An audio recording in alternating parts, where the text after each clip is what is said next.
Eu tava sozinho ali com ele, lutando, aquela voz me dizendo mate, mate. Gente, tudo bom com vocês? Eu espero que sim. Eu tô fazendo esse vídeo, gente, para esclarecer algo, né? Que muitas pessoas, elas sofrem e por não entender, né, o que é que acontece, acaba fazendo escolhas equivocadas por falta, né, do próprio conhecimento e até de quem as informe.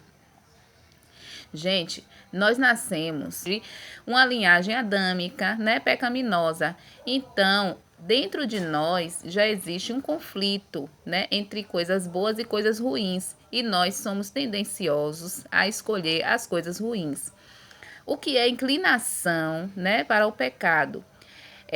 Dentro de nós, né, existe essências, existe muitas coisas dentro de nós que determina, né, aquilo que nós somos. Muitas pessoas, elas são muito carinhosas, muitas pessoas, elas já são mais frias, já são mais recolhidas, né? Tem pessoas que é mais falante, tem pessoas que é mais caladas. Então, é sobre isso que eu tô falando quando eu digo, né, que nós temos dentro de nós essências.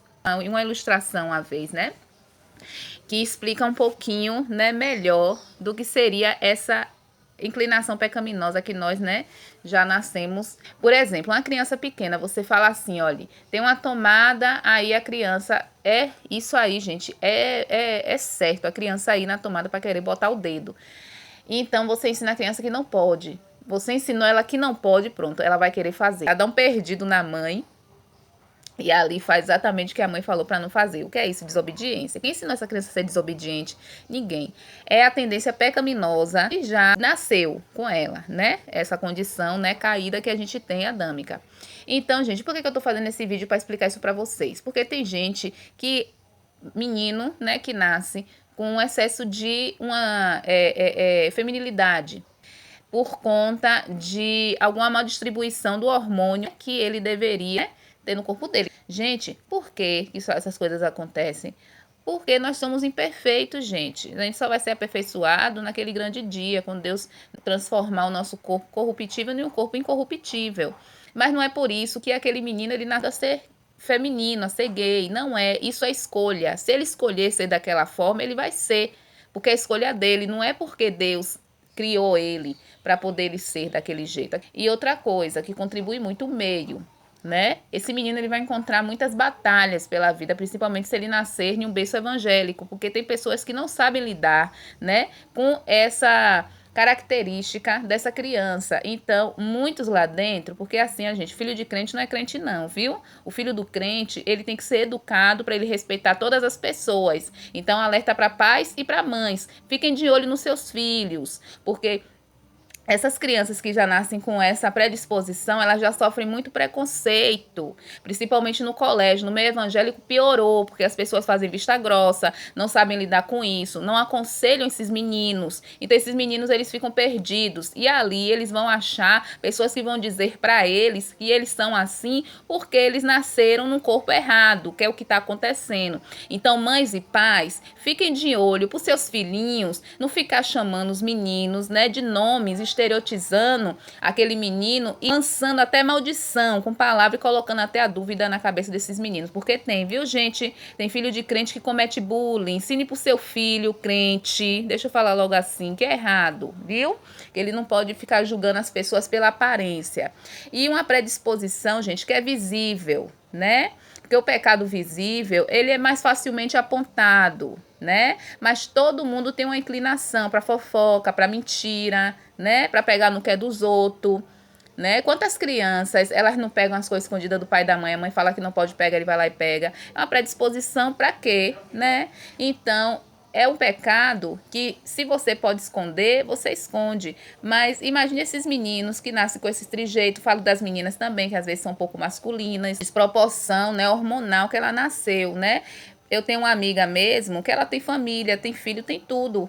E ela tem o excesso de testosterona, não é isso? E ela tem pelo no corpo, muito excesso de pelo. A voz dela é mais grossa, mas nem por isso ela escolheu pelo lesbianismo. E muito ela deve ter sido, né, assediada nesse sentido. Tomem cuidado, gente. Cada vez que vocês olham, né, para uma pessoa, olhem com amor, principalmente as igrejas que não sabem lidar com essas pessoas. E a sociedade, ela tá cada dia mais moldando as pessoas, né, para os padrões confortável do ser humano, porque é uma luta que ele vai ter que travar na vida dele, sim, porque a nossa vida é um sacrifício. Cada vez que você escolhe caminhar com Cristo, não é fácil, gente. Você vai ir à contramão do mundo. O que é mais fácil? Você ceder, né, aquela inclinação que você tem e fazer a vontade da sua carne. E o que é a luta é a renúncia. Você vai renunciar por amor a Cristo. Você vai ter esse desejo, mas você vai lutar contra ele, porque ele não é agradável aos olhos do Pai. Você já pensou se todo mundo, toda mulher, mãe de família que tem o desejo de adulterar, ela adulterar? Você já pensou se todo mundo que tivesse, né, o desejo de matar, ele matasse? Porque acontece mães, né? Como eu também tenho uma amiga que ela já contou o testemunho dela, que ela teve depressão pós-parto e por muitas vezes ela sentiu o desejo de matar o filho dela. E o filho dela escapou da morte, segundo ela mesma, em um dia que ela já ia chegar às vias de fato, ela já tinha arrumado o menino com a roupinha, já ia fazer, e Deus criou uma situação para que o pai viesse antes do serviço e não deixasse ela fazer isso. Hoje ela seria o quê? Uma assassina. Você entendeu? E ela fala o tempo todo, várias vezes, eu tive escolhas. Porque eu estava sozinho ali com ele, lutando, aquela voz me dizendo mate, mate, e outra voz dizendo que não. Hoje ela fala que hoje ela sabe que foi a voz do Senhor. Então ela teve escolha e ela escolheu não fazer. E parem de dizer, gente, que a gente está comparando. Ah, você está comparando. Ela não é assassina, viu? Ali foi uma condição que ela estava naquele momento. É para você ver como a gente pode controlar, sim, aquilo que vem sobre nós, que a gente vê que não é correto aos olhos do Senhor. Esse desejo não é correto. Ah, mas as pessoas ficam comparando com pedófilo. A pedofilia também, a pessoa que vive numa condição dessa também tem escolha também de silenciar também essa voz também na mente dele, porque procede do maligno você sentir atração por uma criança, desejo, não é, gente, é do maligno, né? E a gente não pode se colocar melhor do que ninguém. Eu não posso me colocar melhor que ninguém, quem sou eu? A gente tem que ficar em alerta, em constante sentinela de noite. Eles falam que aquele que acredita está de pé, cuide para que não caia. Então não posso comparar minha virtude com o pecado de seu ninguém. Que só eu e Deus que sabe as guerras que eu travo dentro de mim. Como cada um que tem sua inclinação pecaminosa nas áreas que as pessoas têm, só eles que sabem a guerra que eles travam com eles mesmos, para poder todos os dias, né, não ceder à vontade da carne. Então, hoje eu faço esse vídeo porque eu espero que esse vídeo chegue a muitas pessoas que vão poder entender o que é que está acontecendo. Seja um menininho, seja uma menininha, seja um adolescente, principalmente nesse mundo que está cada dia mais confundindo de propósito essas crianças, né, justamente para poder corrompê-las. Igreja de Cristo, vamos buscar nos informar, vamos buscar olhar para os nossos jovens, para os nossos adolescentes com amor e com compaixão. A gente se afastar quando a gente vê que esses adolescentes, essas crianças, eles estão se recolhendo e estão tendo acesso a conteúdos, né, que não vai acrescentar na vida deles, só vai ajudar a confundir mais a mente deles. Não se importem, gente. Tudo na vida do adolescente é fase. Só fica acompanhando. Procure ver com quem eles andam, conselho que eles vivem ouvindo. Procure ter acesso a essas crianças, porque o adolescente é doido para se fechar numa concha. Então, sempre esteja de olho aberto. Eu sei que hoje em dia, né, é mais difícil, porque as mães estão saindo, né, estão indo trabalhar. Mas, mães, deem prioridade aos filhos de vocês. Tenha tempo de qualidade com os filhos de vocês. Não deem aos seus filhos o resto do que sobra de você. Cansado, sem paciência. Porque hoje em dia a realidade está bem assim. As mães chegam cansadas, fadigadas, né?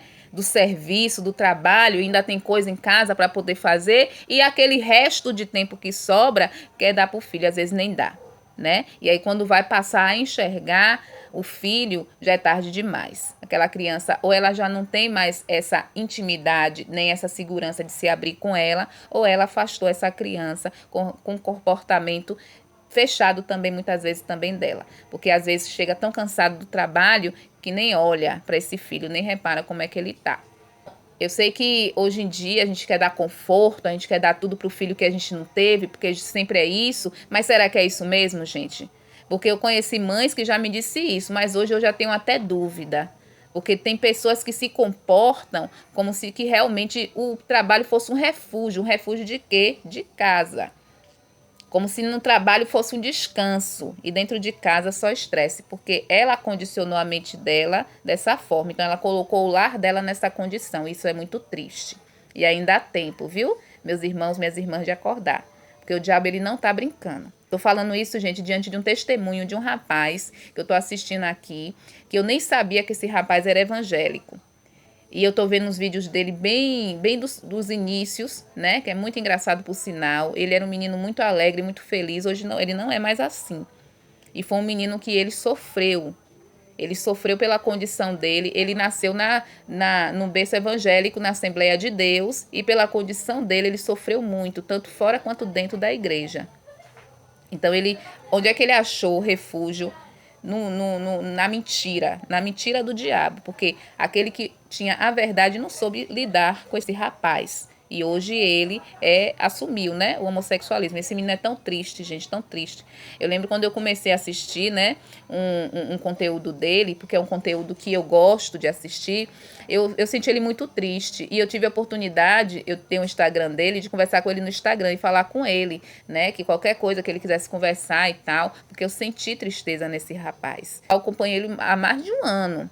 Eu assisti o vídeo dele e tal, parei um pouco porque eu dei um tempo de assistir esse tipo de conteúdo que eu assisto, que a gente venha, né, a nos preocupar com os nossos, né, com as nossas crianças, com nossos jovens, e que a gente venha ter cuidado com as escolhas que nós como pais estamos fazendo, né, que vai determinar lá na frente a vida dos nossos filhos. Tá bom? Beijo pra vocês.